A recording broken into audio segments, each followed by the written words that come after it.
ये तमाम तरह जो प्रोसेस हुआ, जो नसीम शाह से शुरू करते हैं, पहले 2 करोड़ रुपए का उन्हें जुर्माना भरना होगा। और इससे पहले खबरें भी आ रही थी, कल ही हम सुन रहे थे कि अब पाबंदी का भी कोई इम्कान था, और फिर ये पाबंदी से सारी एफर्ट करके जी मामला जुर्माने तक महदूद हो गया। तो ऐसा भी कुछ खबरें थी, कंफर्म कर रहे हैं इसे आप शाहिद साहब? बिल्कुल ऐसा ही है।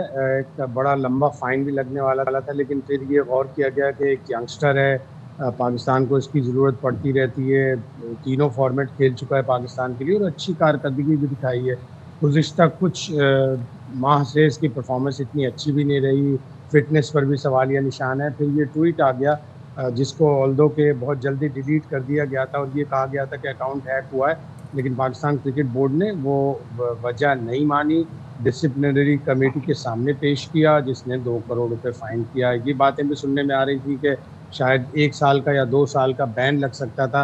और मोहसिन नकवी साहब ने, जो पाकिस्तान क्रिकेट बोर्ड के चेयरमैन ने, इस बात को मद्देनज़र रखा कि यंगस्टर है, उसका वक्त ज़ाया होगा, पाकिस्तान टीम को इसकी ज़रूरत है, तो एक लंबा चौड़ा फ़ाइन लगा दिया। इससे पहले आज तक कभी इतना फ़ाइन किसी भी प्लेयर पे नहीं लगा। कुछ 70 लाख के करीब फ़ाइन लगा था अच्छा। शोएब अख्तर के ऊपर 2007 में, जब उन्होंने अपने टीममेट मोहम्मद आसिफ को T20 वर्ल्ड कप के दौरान बल्ले से मारा। बल्ले नजीब से ज़रा पूछें। हाँ बिल्कुल। नजीब, आपके ख्याल में क्या ये ज़्यादा सख्त सज़ा है? और दूसरा ये कि पहले तो अब तो आप प्लेयर्स के मैनेजर्स जो होते हैं वो उनके सोशल मीडिया अकाउंट्स देख रहे होते हैं, तो यहाँ पर हम ये देख रहे हैं कि नसीम शाह ने जो पहले कहा जी हैक हो गया, फिर बाद में उन्होंने एक और अभी ट्वीट भी किया, तो यहाँ पे आपको लग रहा है कि जी ये एक्सेप्ट कर लिया गया कि जी गलती इन्हीं की थी और मैनेजमेंट का इसमें कोई काम नहीं था जो उनका मैनेजर चला रहा था?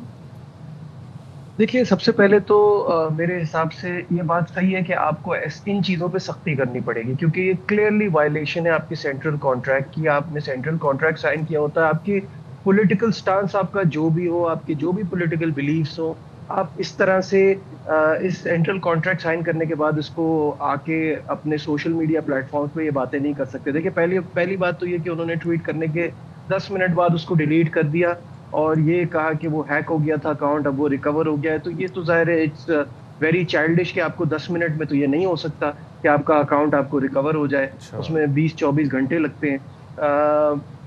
तो ये बात तो मानने वाली थी नहीं। दूसरा, फिर ज़ाहिर है डैमेज कंट्रोल पे ये कहा जाता है कि आपके मैनेजर्स कर देते हैं या आपके सोशल मीडिया एडवाइज़र कर देते हैं। ये भी सही बात नहीं है, क्योंकि आपकी ज़िम्मेदारी है और ये बात बाद में नसीम शाह ने खुद भी एडमिट की है कि ये मेरी ज़िम्मेदारी है और आइंदा इस किस्म की गलती नहीं होगी। बहुत भारी जुर्माना है, लेकिन सज़ा तो उनको मिलनी थी, साथ-साथ हो सकता है पाबंदी भी लगती। तो कुछ इस तरह की बात ना की जाए जिससे आपका करियर खतरे में पड़ जाए। तो आई होप कि नसीम शाह ये चीज़ समझ रहे होंगे। और शाहीन वाले इशू पे क्या कमेंट करना चाहेंगे नजीब भाई? आप उन्होंने प्रोटोकॉल की खिलाफ वर्जी की लाहौर में, फिर डीजी ऑपरेशंस ने मुरासला लिखा पीसीबी को, इस हवाले से क्या रोशनी डालना चाहेंगे? देखिए, शाहीन इतने पाकिस्तान के कप्तान भी हैं, इतने सीजन खिलाड़ी हो गए हैं, अब उनको इन चीज़ों को समझना चाहिए। और देखिए, उनकी अपनी गलती नहीं थी, चाहे वो सिकंदर रज़ा की थी या किसी की भी थी। जिस किस्म के हालात हैं और जिन सर्कमस्टांसेस में हम अपनी ये लीग करा रहे हैं, तो हमें बहुत एहतियात करने की ज़रूरत है। सिक्योरिटी प्रोटोकॉल्स का ख्याल रखना तमाम खिलाड़ियों के ऊपर फ़र्ज़ है, उनको पूरी तरह से फॉलो करें, वरना ऑब्वियसली इस तरह का नुकसान उठाना पड़ सकता है। लेकिन एक बात पे सब इत्तेफाक कर रहे हैं कि बड़ा भारी जुर्माना हुआ है और इससे कहीं ज़्यादा भी हो सकता था। शाहिद साहब, ज़रा आज के मैच पर आ जाते हैं। कल का दिन हमने देखा रेस्ट का दिन था। आज Islamabad United Peshawar Zalmi Gaddafi stadium में टकराएंगे। तो पिछले मैचेस में हमने देखा पिच पे बड़ी डिस्कशन हो रही थी, तो इस बार आप क्या हालात व वाक़यात हमें बताएंगे, क्या चीज़ें हैं जो बेहतर की गई हैं? यकीनन चेंज होनी चाहिए, वो मजलूम पिच ना हो जिस पे हफ्ते और इतवार को 4 मैच खेले गए और उसका मेरा ख्याल है तिया पांचा हो चुका होगा उस पिच का। मुझे ये बताया गया कि तकरीबन 16 पिचेस स्क्वायर पे हैं ऑफिशियली, और उन 16 में से 7 पिचेस इंटरनेशनल और PSL के मैचों के लिए इस्तेमाल की जा सकती हैं। जब आपके पास 7 पिचेस हैं तो आप इवन डबल हेडर वाले दिन भी 2 अलग अलग पिचेस यूज़ करें। जब भी फ्रेश पिच होगी, अच्छा उस पर भारी स्कोर होगा। और लीग के मैचेस T20 जितने भी दुनिया भर में होते हैं, ज़्यादातर लोगों को, चाहे वो टेलीविज़न पे देख रहे हो या ग्राउंड में आके देख रहे हो, उन्हें पसंद होता है 200 प्लस स्कोर हो, कोई एक इनिंग में कम से कम 8-10 छक्के लगें, दूसरी इनिंग में भी 8-10 छक्के लगें, 200 पे 200 चेज़ हो जाए। तो जब इतनी सारी पिचेस मौजूद हैं तो फ्रेश पिच इस्तेमाल करें, और स्पेशली आज का मैच एक दिन के गैप के बाद हो रहा है, तो एक नई पिच इस्तेमाल होनी चाहिए। तो नजीब भाई, अगर फ्रेश पिच आज इस्तेमाल होती है तो कैसे देख रहे हैं इस्लामाबाद यूनाइटेड और पेशावर ज़ल्मी के मैच को? एक्साइटिंग मैच होगा?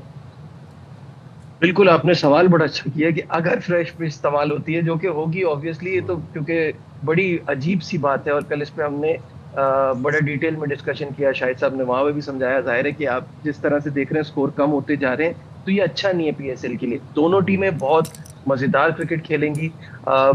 मेरे हिसाब से एक एक्साइटिंग मुकाबला होना चाहिए, 200 प्लस रन बनने चाहिए, मतलब ऑलमोस्ट 400 के करीब रन बनने चाहिए दोनों टीमों की तरफ से, तब जाके मजा आएगा। खूब छक्के लगे, खूब एक्साइटमेंट मिले टीवी पे देखने वालों को। वैसे भी हमें याद रखना चाहिए कि एक्साइटमेंट इस वजह से भी थोड़ी कम हो रही है कि ग्राउंड में लोग नहीं है, तो हमें अच्छी क्रिकेट देखनी है। तो नजीब, वैसे ग्राउंड में फैंस नहीं है और हम बड़ा मिस कर रहे हैं, सब बड़ा मिस कर रहे हैं, लेकिन ये डिसीजन इस पे बड़े 2 दिन पहले तक तो बात होती रही, फिर दूसरी कंट्रोवर्सीज आ गई। आपके ख्याल में महदूद तौर पे लिमिटेड अमाउंट ऑफ पीपल जो है वो क्या अलाउ कर देने चाहिए? क्या इस बारे में सोचा जा रहा है? कुछ आइडिया है? देखिए, इस चीज़ का फैसला ऑब्वियसली हमारे चेयरमैन साहब वज़ीर दाखिला भी हैं। इस चीज़ का फैसला सबसे अच्छा वही ले सकते हैं, सब साथ बैठ के इस पे डिसाइड करें। हम तो इस चीज़ को, जो पीसीबी डिसाइड करेगा, जो हुकूमत पाकिस्तान डिसाइड करेगी, जो सेफ रहेगा सबके लिए सिचुएशन को देखते हुए, हमें उसके साथ चलना पड़ेगा। लेकिन रिक्वेस्ट यही है कि ये लीग जिसको हम कहते हैं कि इस सीजन में हमें bigger and better than ever करनी है, क्राउड के बगैर वो पॉसिबल नहीं हो पाएगा। तो जितना जल्दी हो तमाशाई वापस ग्राउंड की तरफ वापस आ जाए। ज़बरदस्त, बिल्कुल ठीक है। बहुत शुक्रिया नजीब भाई एंड शाहिद भाई, आपने प्रोग्राम के लिए निकाला।